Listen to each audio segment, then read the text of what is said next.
Does soccer, chocolate, or those adorable Smurfs come first when you think of Belgium? Belgium is the epitome of a classic northern European country. It's not very big, about 30,000 square kilometers, with a population of around 11 million. Yet, its GDP per capita is a whopping $50,000. Even the headquarters of the European Union is located in Belgium's capital, Brussels. However, beneath its shiny exterior, Belgium has quite a dark past. Its hands are as stained with blood as its bigger neighbors. You could say that Belgium's success today is half money and half luck. The country itself is a product of great power politics, and some even joke that it was created by the British just to annoy the French. Belgium's history is even shorter than that of the United States. It's not even 200 years old, having officially gained independence in 1830.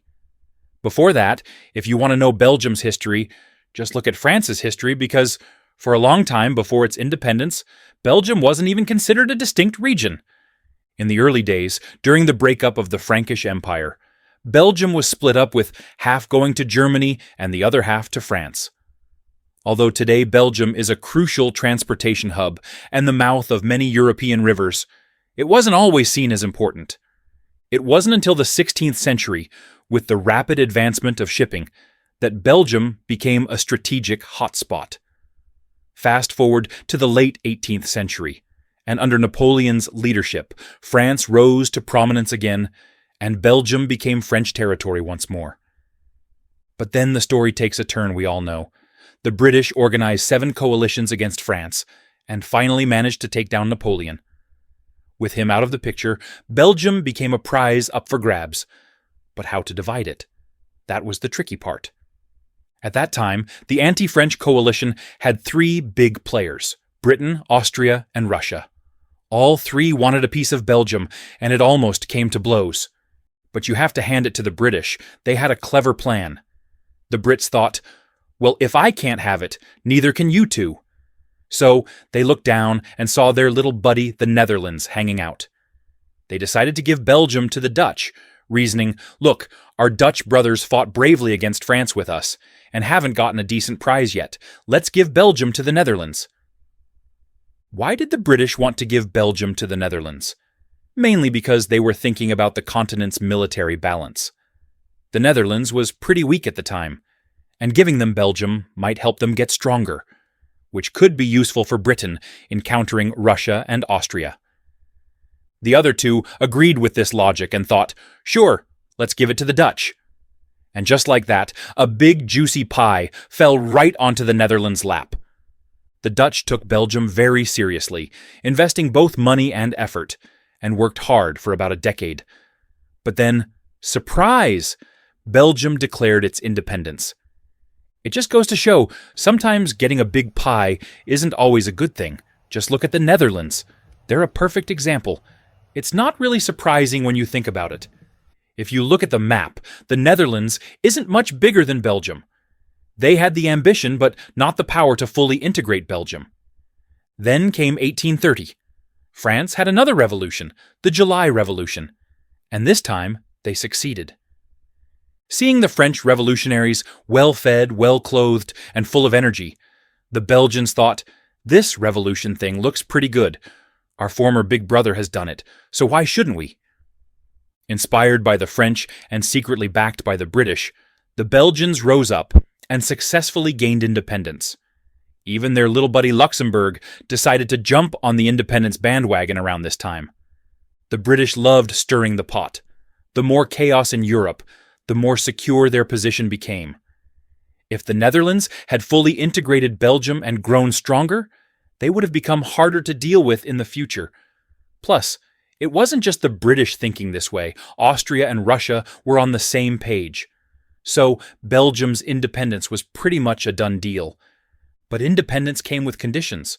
The British likely told Belgium, you've got to establish a constitutional monarchy, don't follow the French, and start another revolution for a republic. That's a no-go. Belgium probably responded, Big brother, we can be like you, but we don't have a king. Where are we supposed to find one? The British, ever resourceful, said, no king, Just borrow one from somewhere else. Tell us who you fancy, and we'll make a few calls. Belgium thought about it and decided, hey, the son of the former French king looks pretty good. Let's make him our king. When the British heard this, they were furious. Are you kidding me? We helped you become independent just to annoy France. And now you want to bring in a French king? No way! Pick someone else. So Belgium reconsidered and turned to Germany. They found a promising candidate, Leopold I. He was previously offered the throne of Greece, but turned it down because Greece was too far away and politically unstable. He didn't want to end up as a scapegoat. Leopold I was quite the catch. He was handsome and had an impressive resume. He fought against Napoleon, served in the Imperial Russian army, and later became a distinguished general in the Austrian army. The most important thing about Leopold I was his impressive connections. His wife, Princess Charlotte of Wales, was the daughter of the Prince Regent of the United Kingdom. His brother-in-law was Prince Edward, Duke of Kent and Strathearn, a key figure in the British royal family. Most notably, Leopold II was the uncle of Queen Victoria of the United Kingdom, since his daughter, Princess Victoria, married Queen Victoria's father, Prince Albert of Saxe-Coburg and Gotha. So, by choosing him as king, Belgium wasn't just picking a ruler, it was cozying up to the British. And it paid off. Before long, the First Industrial Revolution kicked off, and Britain was leading the charge. Belgium, being a major coal producer, jumped on the industrial bandwagon. With coal fueling the revolution, Belgium's industry boomed, and the country became incredibly prosperous.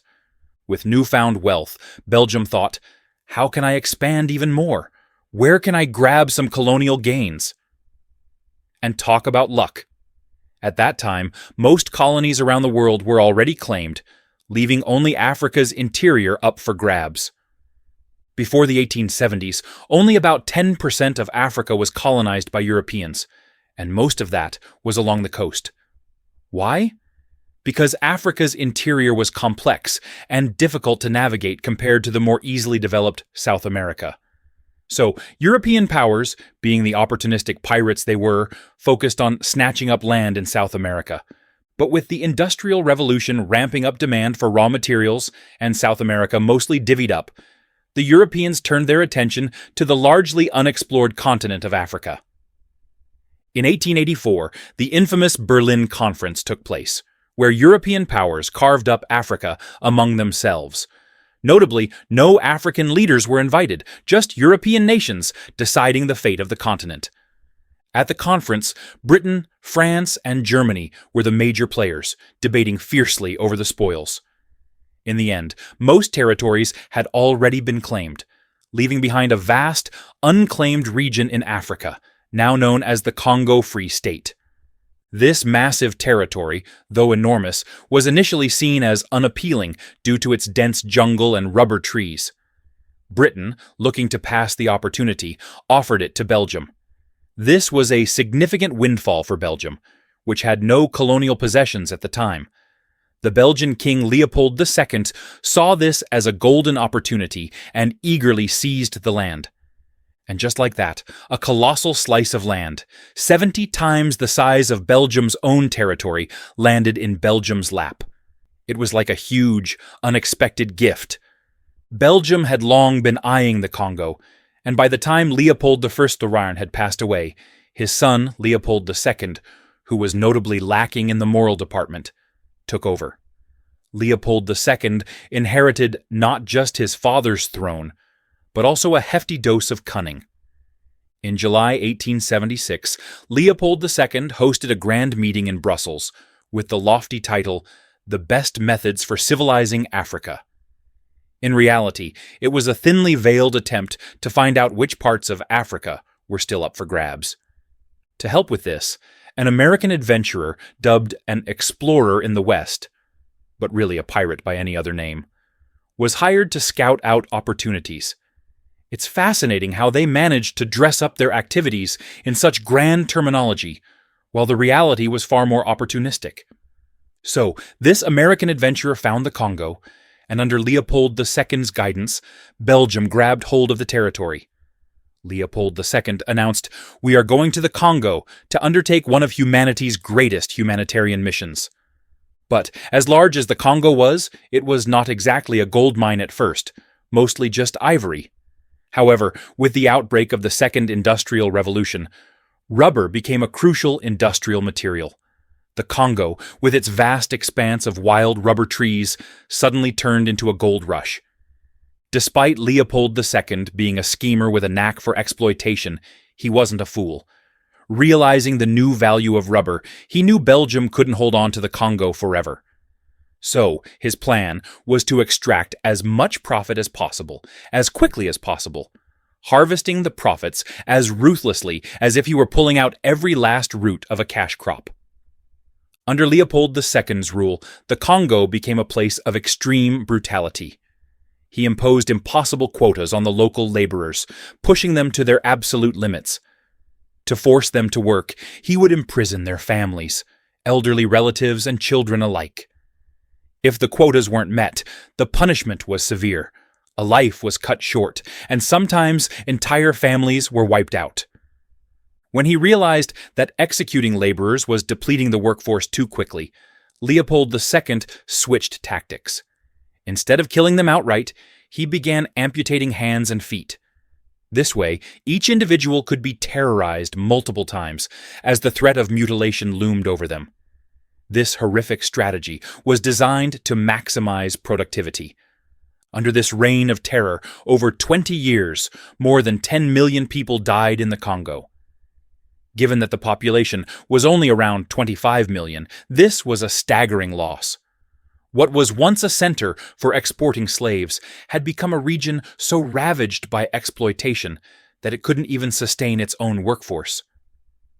Eventually, the international community condemned these brutal practices, leading to significant reforms. The Congo Free State, managed as a personal possession of Leopold II rather than as an official Belgian colony, was transferred to direct Belgian control in 1908. This change marked the end of Leopold II's personal reign of terror, but did not erase the suffering endured during that period. Belgium's colonial past had a profound impact on its development, contributing to its wealth and funding iconic landmarks like Antwerp Central Station. Today, as we admire Belgium's achievements, we must remember the historical cost of its prosperity. The legacy of Belgium's colonial past remains a complex and painful chapter in its history, serving as a reminder of the human suffering that underpinned its economic success. Oh, and by the way, the reason Belgian chocolate is so delicious, it's because the Congo was a major producer of cocoa.